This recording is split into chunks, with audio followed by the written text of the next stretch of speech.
Larissa Rezende, sejam muito bem-vindos à Dimensão Cultural, o lugar no universo onde filmes, séries, livros e games se encontram. E hoje nós vamos embarcar numa aventura por uma galáxia muito, muito distante para falarmos de Star Wars. Todos nós já sabemos que quando um filme estreia no cinema, ele chega ao público de uma forma bem diferente do planejado inicialmente lá nos seus primeiros rabiscos, nos seus primeiros roteiros. E com Star Wars não foi diferente. George Lucas teve que mudar o roteiro diversas e diversas vezes, até chegarmos no episódio 4 que os fãs tanto conhecem e tanto amam.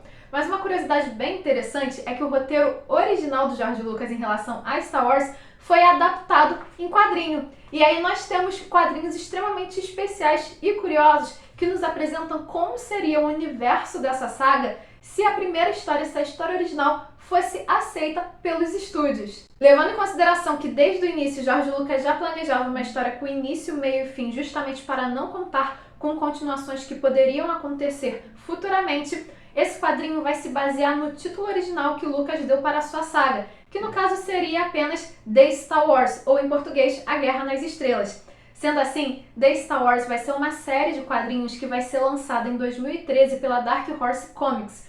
Lá nos Estados Unidos, ela foi lançada em 8 edições, e aqui no Brasil, ela foi traduzida pela Panini e foi lançada em 2 edições especiais, já com o selo Legends. E foi muito legal porque essa série, esse quadrinho, ele é justamente ilustrado por Mike Merrill, que procurou trazer ilustrações originais e procurou trazer uma personalidade para essa história. Justamente pelo fato de que esse roteiro original vai ter muitas características, muitas coisas relacionadas ao que a gente viu na tela do cinema, ele queria trazer algo mais original possível justamente para não ser apenas uma mera cópia de Star Wars. Mike Merrill também vai se inspirar nas ilustrações que Ralph McGuire produziu lá para o episódio 4. Então nós teremos, por exemplo, uma C-3PO nessa história que é muito baseada na droide que aparece lá em Metrópolis, no clássico de Fritz Lang. E além disso, a gente também vai ter uma história um pouco diferente, levando em consideração que aqui nós temos um grande império. Sim, desde o início, o tipo de governo que existia nessa galáxia já era um império.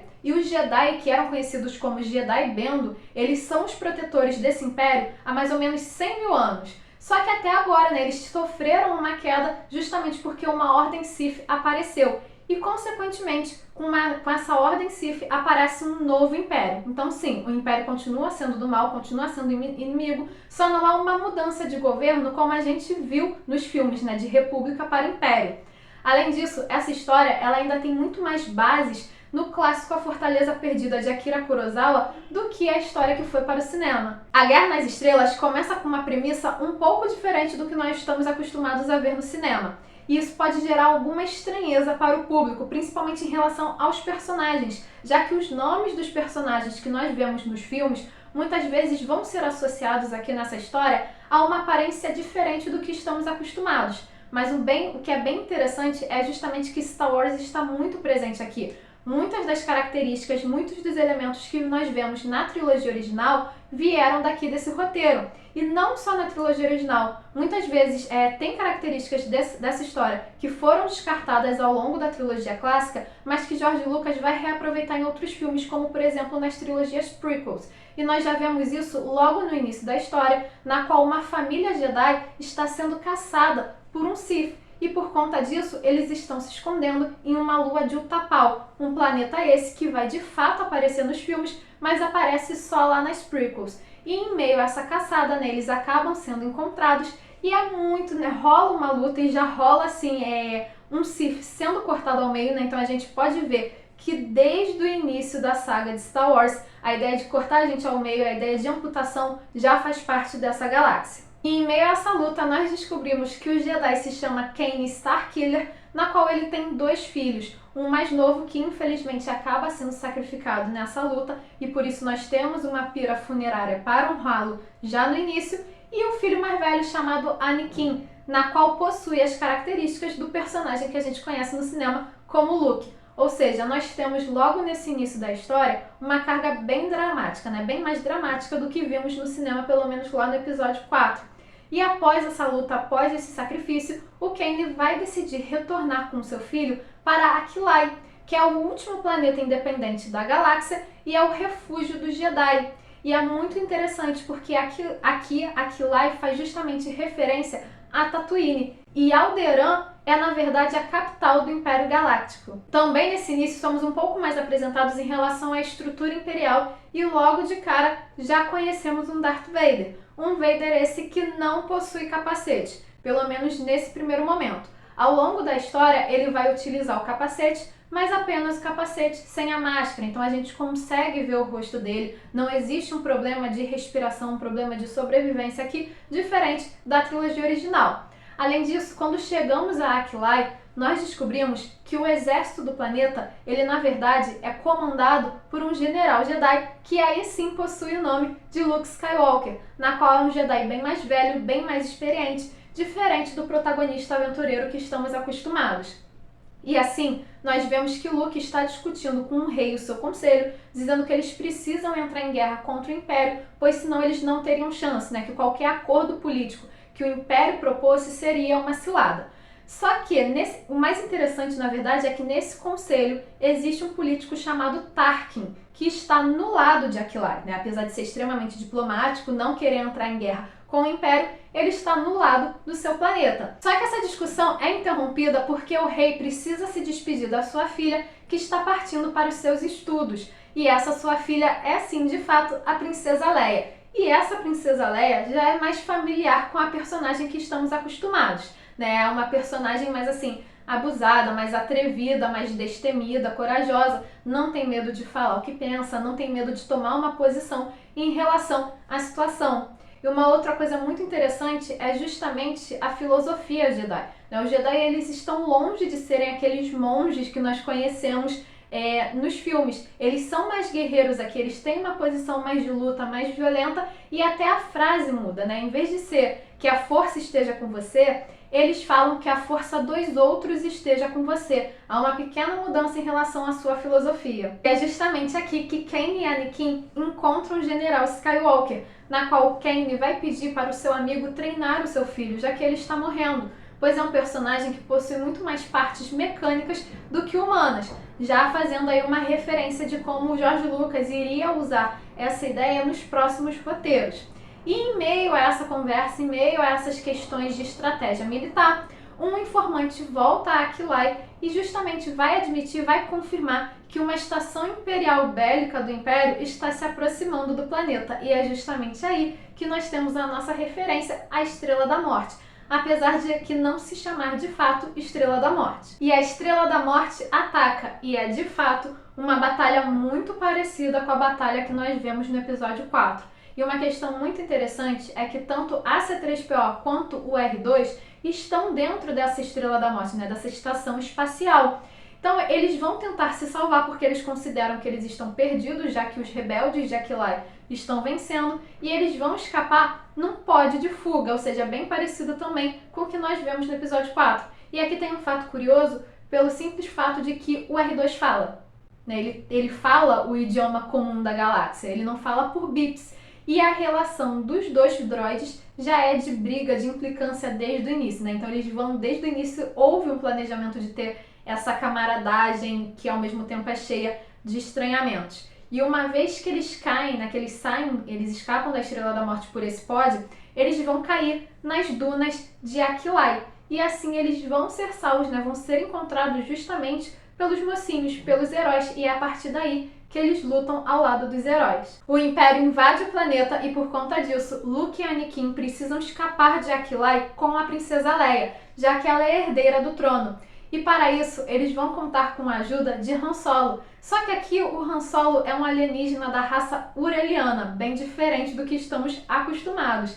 Além disso, em meio a essa fuga, nós temos a cena de um Jedi cortando um braço dentro de um bar, né? Uma cena extremamente clássica que nós adoramos ver. Outra coisa, né, outra informação que nós temos é que junto com a invasão do Império vai chegar um Sith, né, um cavaleiro Sith, justamente para perseguir os Jedi. E esse Sith se chama Valorium. Assim, o chanceler Valorium, ele tem uma cara sinistra no episódio 1 mesmo, né? Mas aí associar ao Sith já é um pouco demais. mas é muito interessante ver o quanto os nomes foram reaproveitados para a história oficial da saga. Após escaparem, os heróis chegam a Yavin, onde existe uma tribo Wookiee, na qual Anakin vai fazer amizade com um Wookiee chamado Chewie. Lembrando que aqui os Wookiees, eles têm a aparência da raça alienígena do Zeb, lá de Star Wars Rebels, né? Na verdade, esse desenho, esse traço, ele foi aproveitado para o Zeb, mas inicialmente era o que eles iriam fazer com os Wookiees, né? Bem diferente do que estamos acostumados em relação à trilogia clássica. Além disso, vai ter um casal de humanos que vai dar assistência aos nossos heróis também, e vai ser justamente o Owen e a Beru. E assim eles vão planejar um ataque a uma base imperial que existe em Yavin, já que a princesa Leia foi capturada. E esse ataque, que eles vão contar com a ajuda dos Wookiees, lembra muito o ataque da rebelião em Endor com os Ewoks, né? Então a gente tem aí esses elementos originais sempre presentes na trilogia, sempre presentes na saga. E é aqui que a gente tem um plot twist bem interessante, pois o Anakin vai ver que a Leia já não se encontra em Yavin, mas sim na estação espacial, que seria a Estrela da Morte, só que aqui não tem o nome de fato. Então ele vai entrar na Estrela da Morte disfarçado. De novo, nós temos aí a nossa familiaridade com o episódio 4. Só que ele vai acabar sendo capturado e, após ser capturado, ele vai contar com a ajuda do Sith, do Valorium, que vai mudar de lado justamente para lutar contra a tirania do Império. Ou seja, é um momento em que o Sith, por mais que ele tenha tudo contra os Jedi, eles estão vendo que o Império também não é lá essas coisas, que esse novo Império que assumiu, ele também não vai ser bom para ninguém, nem para Jedi, nem para Sith. E para resumir um pouco o que está acontecendo aqui, porque óbvio que vai acontecer diversos assuntos, vai ter diversos diálogos em meio a esses acontecimentos principais, os nossos heróis eles vão conseguir sair da Estrela da Morte antes dela ser destruída. E após se salvarem, vai haver em Aquilai uma cerimônia de premiação na qual eles vão receber medalhas da Princesa Leia também. E após a vitória de Aquilai, muitos mais planetas vão começar a se unir na sua rebelião contra o Império. Então a gente vê que por mais que exista um estranhamento com alguns fatos, com alguns nomes, com algumas mudanças de raças entre os personagens, a essência do episódio 4 está aqui. Muita coisa desse roteiro original foi reaproveitado nos filmes, né? George Lucas conseguiu talvez explicar um pouco melhor isso, já que a Fox inicialmente tinha achado o roteiro um pouco confuso. E quando a gente vê essa questão de vai e volta, pois de fato em um único filme os personagens vão para vários lugares, precisam fazer várias coisas, nenhuma única história, tem uma série de ações a ser feitas até chegar no final, acaba ficando um pouco confuso, né? Um pouco estranho. Então ele teve que mudar um pouquinho mesmo para o estúdio aceitar, mas a essência se mantém. Então é muito interessante porque, por mais que Star Wars seja baseado nesse roteiro, tanto essa história em quadrinhos quanto o filme são coisas extremamente originais, fazem parte do mesmo universo, são muitas vezes, acabam sendo a mesma história e ao mesmo tempo são histórias completamente diferentes, cada uma seguindo o seu caminho. George Lucas poderia não contar que uma continuação fosse aprovada pelo estúdio após o primeiro filme, mas ele já planejava sua continuação desde o início do roteiro. Tanto que essa história vai terminar justamente com uma frase dizendo que os heróis ainda não tinham embarcado na sua maior aventura, que seria justamente a próxima, chamada a Saga dos Opus.